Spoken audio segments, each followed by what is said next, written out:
6 अगस्त 2023। प्रातः मुरली ओम शांति अव्यक्त बाप दादा रिवाइज 31 मार्च 1995 मधुबन। परमात्म मिलन मेले की सौगात ताज, तख्त और तिलक। आज बेहद का बाप बेहद में सभी बच्चों को देख रहे हैं। बेहद का बाप है और आप सभी भी बेहद के मालिक सो बालक हो। बाप दादा सभी स्नेही सहयोगी बच्चों को देख हर्षित हो रहे हैं और बच्चे बाप को देखकर हर्षित हो रहे हैं। आपको ज्यादा खुशी है व बच्चों को ज्यादा खुशी है, क्या कहेंगे? दोनों को।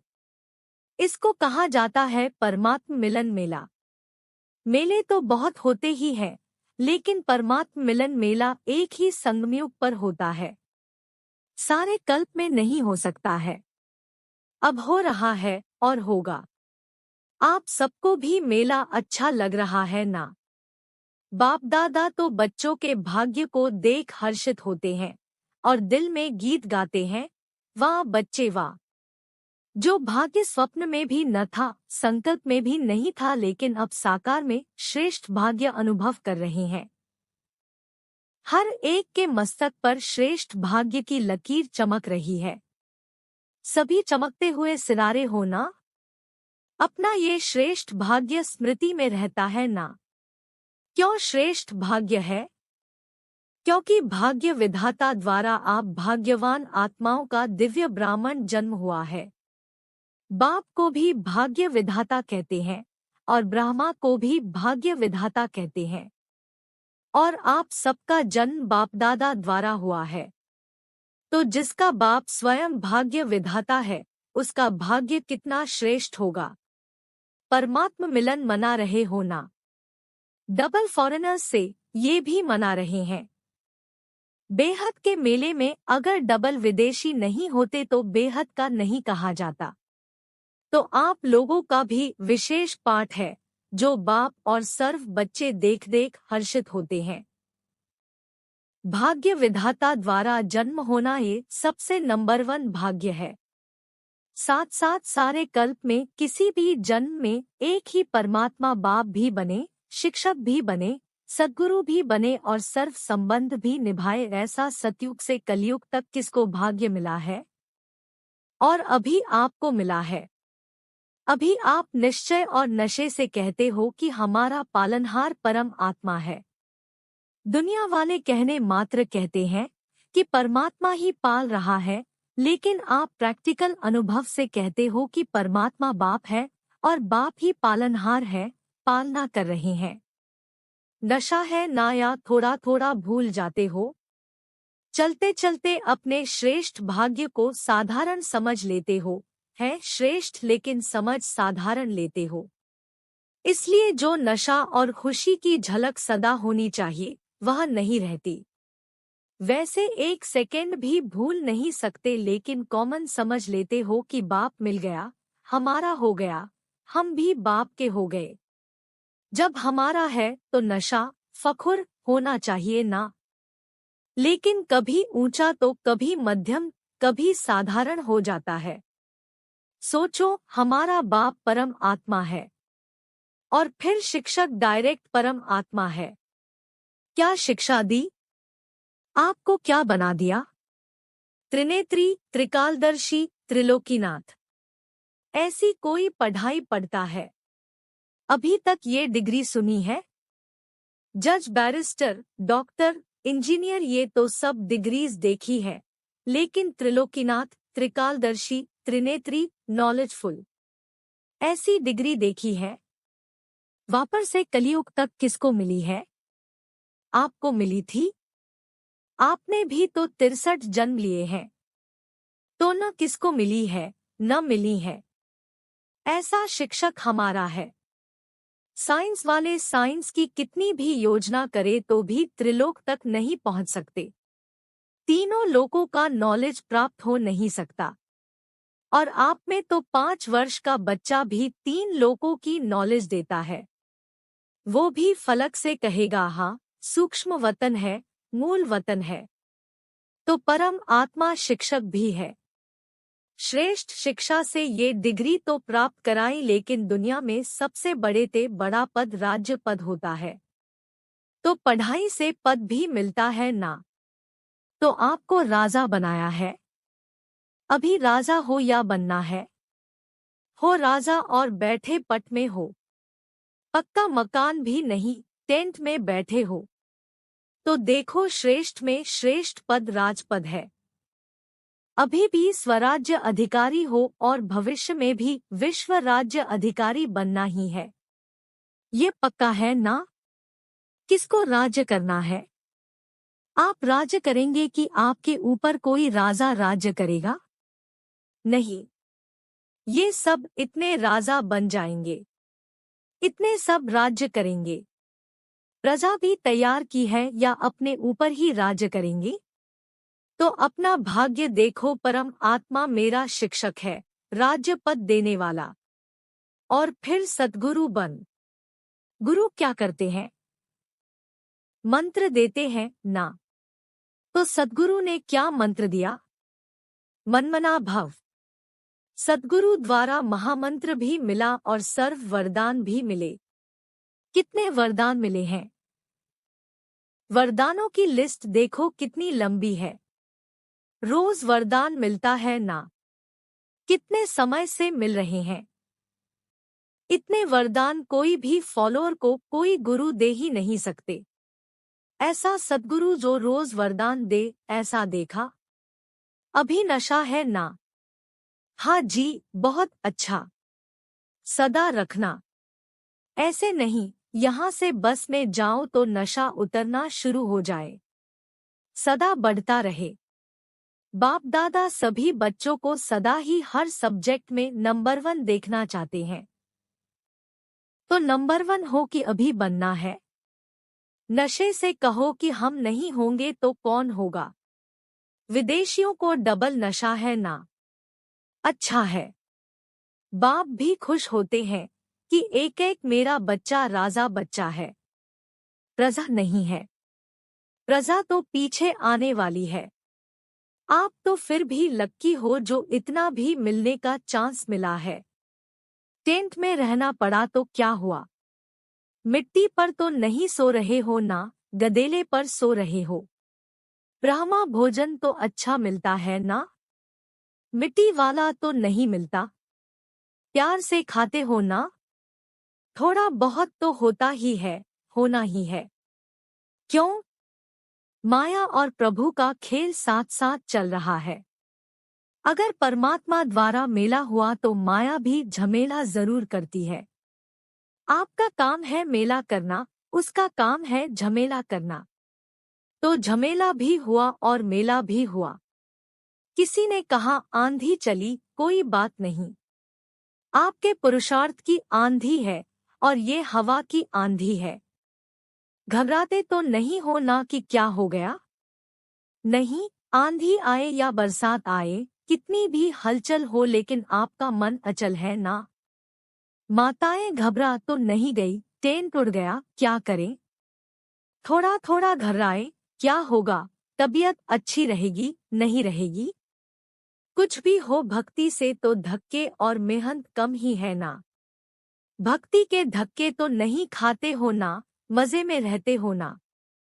तो ये मेला अच्छा लगा या झमेला देखकर घबरा गए? नहीं, कोई नहीं घबराए। एक दो तो घबराए होंगे। मजा आ रहा है। और भी 2 दिन रखें? अच्छा।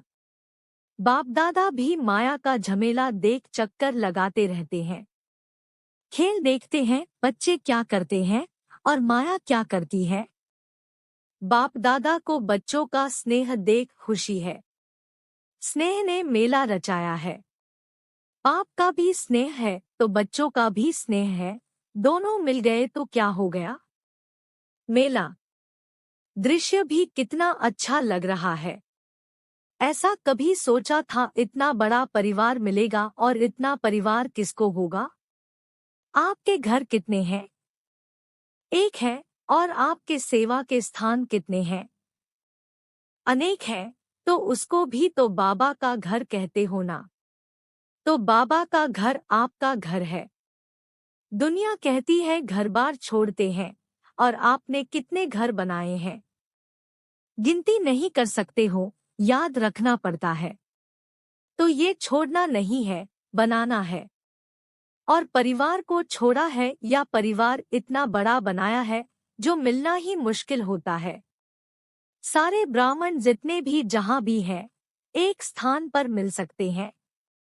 मुश्किल होगा ना, क्योंकि दूसरे का राज्य है ना, अपना राज्य तो नहीं है।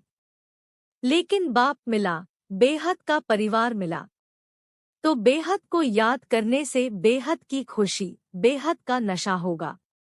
अगर हद में समझते हैं, मैं तो फलाने देश में हूँ, फलाने देश का हूँ, फलाने जोन का हूँ, तो हद होती है। लेकिन ये तो निमित्त मात्र निशानी के लिए कहते हैं, ये फलाना जोन, ये फलाना स्थान। बाकी अपने को बेहद का समझते होना। नियम भी रखने पड़ते हैं। कई ऐसे भी सोचते हैं कि ये क्या बैज लगाओ तभी खाना मिलेगा। आपको खाने पर तंग करते हैं ना, लेकिन ये करना ही पड़ता है क्योंकि कायदे में फायदे हैं। ये बंधन नहीं है, लेकिन विघ्नों से निर्बंधन बनाने का साधन है। ये क्या नई बात निकाली, ये नहीं सोचना। संकल्प तो बाप के पास पहुंचते हैं ना, लेकिन मर्यादा पुरुषोत्तम आप ही होना। या सिर्फ बड़ी दादियां मर्यादा पुरुषोत्तम है, आप फ्री हो। मर्यादा पुरुषोत्तम अर्थात मर्यादा के अंदर रहने वाले, चलने वाले। हाँ जी का पाठ पका है ना। अच्छा, और जब कोई बात हो जाती है तो हाँ जी होता है या ना जी भी होता है। जब कोई ऐसी बात करते हैं तो हाँ जी के बदले फिर ना जी में इतने पक्के हो जाते हैं जो बाप भी कहे तो भी नहीं सुनेंगे। जैसे स्थापना में जब छोटे छोटे बच्चे आए तो बाप दादा उन्हों को पाठ पक्का कराने के लिए हमेशा कहते रहे कि ना करना माना नास्तिक, हाँ करना माना आस्तिक। तो आप सब कौन हो? आस्तिक हो, नास्तिक तो नहीं होना। कभी कभी बन जाते हो। क्या करते हैं? माया के भी नॉलेजफुल हो गए, क्योंकि माया भी नॉलेजफुल है। गिराने में माया नॉलेजफुल है और उड़ने में आप नॉलेजफुल हो। तो माया भी देखती है कि इसकी उड़ान थोड़ी नीचे ऊपर हो गई है, तो देख करके वार करती है। और आप नॉलेजफुल होने के कारण जान जाते हो, तो हार नहीं खाते हो, लेकिन विजय का हार गले में पड़ा। सबके गले में विजय की माला है या कभी कभी उतार देते हो?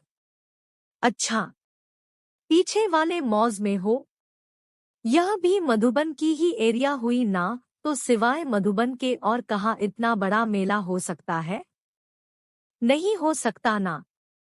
तो मधुबन है बेहद का घर। यहाँ सब बेहद है, और जगह फिर भी सब देखना पड़ता है।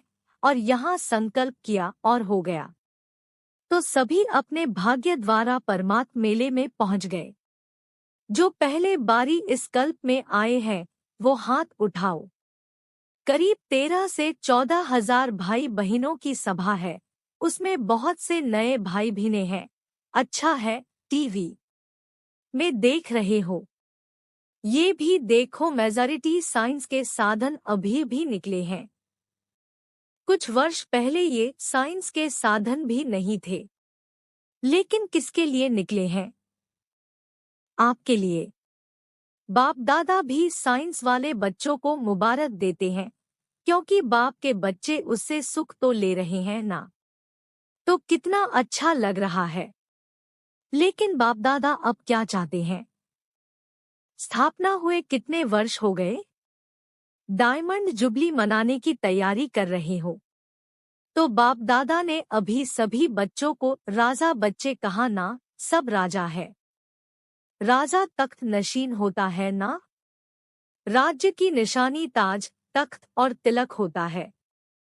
तो बाप दादा इस वर्ष में चाहे नए हो चाहे पुराने, अगर नए भी हो तो समाप्ति का समय तो नयों के लिए भी समीप है, तो पुरानों के लिए भी समीप है। ऐसे नहीं समझना कि हमारे को भी 60 वर्ष शायद मिलने हैं। नहीं, आपको मेकअप करना है। अगर लास्ट आए हो तो फास्ट जाना है। लेकिन संपन्न होने का, समाप्ति का समय सबका एक ही है, इसलिए चाहे नए हो या पुराने हो, लेकिन मैं स्वराज्य अधिकारी आत्मा हूँ, सदा स्मृति का तिलक लगा हुआ ही है। कभी मिट जाए, कभी लगा हुआ हो। नहीं, राज्य अधिकारी अर्थात तिलकधारी, इस स्मृति का तिलक अविनाशी रहे, साधारण नहीं। मैं तिलकधारी हूँ, मैं विश्व कल्याण के जिम्मेवारी का ताजधारी हूँ। कितना बड़ा विश्व है और आप सभी विश्व कल्याणकारी हो। अकेला बाप नहीं है, बाप के साथ ही आप सभी हो। तो विश्व कल्याण की जिम्मेवारी के ताजधारी और सदा बाप के दिलक तनशीन। नीचे नहीं आना, सदा तक तनशीन। वैसे भी देखो, जो बहुत प्यारे होते हैं, लाडले बच्चे होते हैं, तो माँ बाप उनको मिट्टी में जाने नहीं देते, धरनी पर पाँव रखने नहीं देते। तो आप कितने लाडले हो? लाडले हो या और आने वाले हैं? आप हो। तो तख्त को छोड़ करके साधारण स्वरूप, साधारण संकल्प, इस मिट्टी में या धरनी में पाँव नहीं रखो। बुद्धि रूपी पाँव सदा तख्तनशीन हो। परमात्मा बाप के बच्चे हो। महात्मा धर्मात्मा के नहीं हो, परम आत्मा के हो। अभी तो सब नशे में ठीक हो, वो तो दिखाई दे रहा है, लेकिन सदा रहेगा ना? कि थोड़ा थोड़ा रहेगा, फिर युद्ध करेंगे, फिर विजय प्राप्त करेंगे, ऐसे तो नहीं। ब्राह्मण हो या क्षत्रिय हो, ब्राह्मण हो, क्षत्रिय नहीं हो, युद्ध नहीं करते हो? कि कभी ब्राह्मण बन जाते हो, कभी क्षत्रिय बन जाते हो? अगर माया से युद्ध करनी पड़ती है तो क्षत्रिय हुए। ब्राह्मण माना विजयी और क्षत्रिय माना युद्ध करने वाले। बाप दादा को तो कभी कभी बच्चों पर बहुत रहम आता है, बैठते योग में है और करते युद्ध है। कहेंगे 1 घंटे योग लगाया, लेकिन 1 घंटे में युद्ध कितना समय चली और योग कितना समय रहा? अगर किसी भी कारण से अनुभूति नहीं होती है तो अवश्य ही युद्ध की स्टेज है। बाप दादा कहते हैं योगी बच्चे हैं और बन जाते हैं योद्धे बच्चे। कब तक युद्ध करेंगे? अंत तक युद्ध करेंगे। छुट्टी दे दे भले युद्ध करो। छुट्टी चाहिए? नहीं चाहिए? फिर करते क्यों हो? कमजोर हो जाते हो तो माया इतना अधीन बना देती है, जो चाहते नहीं हो लेकिन कर लेते हो। जैसे कोई कोई सर्वेंट बहुत भोले होते हैं तो मालिक उसे अधीन बना लेते हैं। सर्वेंट जो नहीं कर सकता उसके लिए भी मालिक कहता है करो, नहीं तो नौकरी क्यों करते हो? माया भी ऐसे करती है, आप चाहते नहीं हो लेकिन कमजोर होने के कारण माया के अधीन बनना पड़ता है। तो उस समय योगी हो या योद्धे हो? योगी तो नहीं कहेंगे ना? तो बाप दादा यही चाहते हैं कि हर एक बच्चा योगी बच्चा हो, युद्ध वाला नहीं। बाप दादा को बच्चों के युद्ध की मेहनत अच्छी नहीं लगती। परमात्मा बच्चे तो सदा मौज में रहने वाले हैं, मजे में रहने वाले हैं, युद्ध की मेहनत वाले नहीं। तो क्या बनेंगे? योगी बच्चे या योद्धे बच्चे? योगी बनेंगे या थोड़ा थोड़ा युद्ध करना अच्छा है? कहने में तो हाँ हाँ करते हो और जब करते हो तो उस समय फोटो निकलता है। तो इस वर्ष सभी का चार्ट हो सदा राज्य अधिकारी, अधीनता समाप्त। अच्छा, सर्व तरफ के देश विदेश के सर्व सूक्ष्म स्वरूप से दृश्य देखने वाली आत्माएं, चारों ओर के सदा श्रेष्ठ पालना में पलने वाली, श्रेष्ठ पढ़ाई से राज्य पद पाने वाली आत्माएं, सद्गुरु द्वारा सर्व वरदान प्राप्त करने वाली आत्माएं, सदा मायाजीत विजय रत्न, सदा युद्ध को छोड़ राजयोगी स्थिति में स्थित रहने वाली सर्वश्रेष्ठ आत्माओं को बाप दादा का याद प्यार और नमस्ते। वरदान एकांत और एकाग्रता के अटेंशन द्वारा तीव्रगति से सूक्ष्म सेवा करने वाले सच्चे सेवाधारी भाव। दूर बैठे बेहद विश्व के आत्माओं की सेवा करने के लिए मन और बुद्धि सदा फ्री चाहिए। छोटी छोटी साधारण बातों में मन और बुद्धि को बिजी नहीं करो। तीव्रगति की सूक्ष्म सेवा के लिए एकांत और एकाग्रता पर विशेष अटेंशन दो। बिजी होते भी बीच बीच में 1 घड़ी 2 घड़ी निकाल एकांत का अनुभव करो। बाहर की परिस्थिति भले हलचल की हो, लेकिन मन बुद्धि को जिस समय चाहो एक के अंत में सेकंड में एकाग्र कर लो, तब सच्चे सेवाधारी बन बेहद सेवा के निमित्त बन सकेंगे। स्लोगन: ज्ञानी तू आत्मा वह है जो ज्ञान के हर राज को समझकर राजयुक्त, युक्तियुक्त और योगयुक्त हो कर्म करे। कृपया आज की मुरली पर लाइक, कमेंट और चैनल को सब्सक्राइब जरूर करें।